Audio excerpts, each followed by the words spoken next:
దేవునికి మహిమ కలుగునగాక.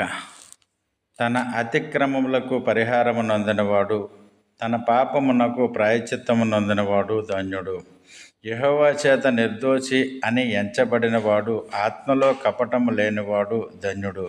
నేను మౌనునై ఉండగా దినమంతయు నేను చేసిన నా ఆర్తధ్వని వలన నా ఎముకలు క్షీణించినవి. దివారాత్రులు నీ చెయ్యి నా మీద బరువుగా నుండెను. నా సారము వేసవి కాలమున ఎండినట్టాయెను.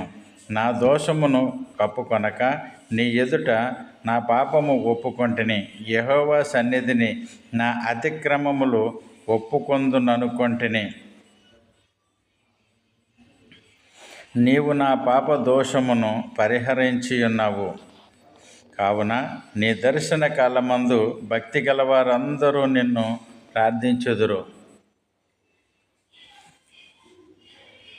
యెహోవా యొక్క కృపాతిశయమును నిత్యము నేను కీర్తించెదను. తరతరములకు నీ విశ్వాస్యతను నా నోటితో తెలియజేసేదను.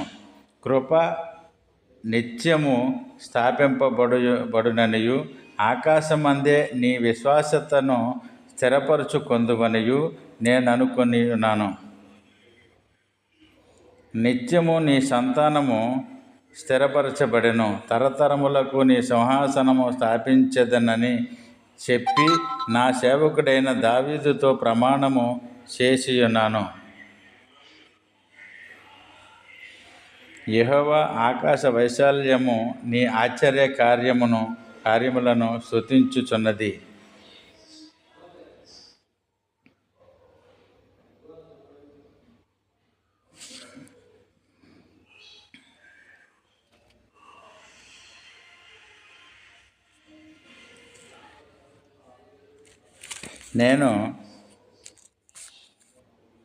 దేవా, నేను నీతో 2 మనవులు చేసుకొనిచున్నాను.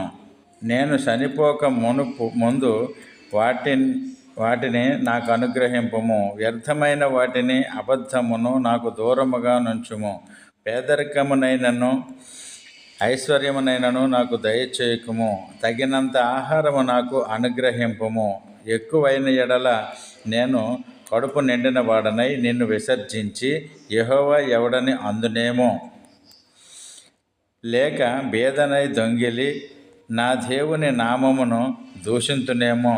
దాసుని గూర్చి వాని యజమానునితో కొండెములు చెప్పుకుము. దేవునామానికి మహిమ కలుగునగాక. ఆమేన్.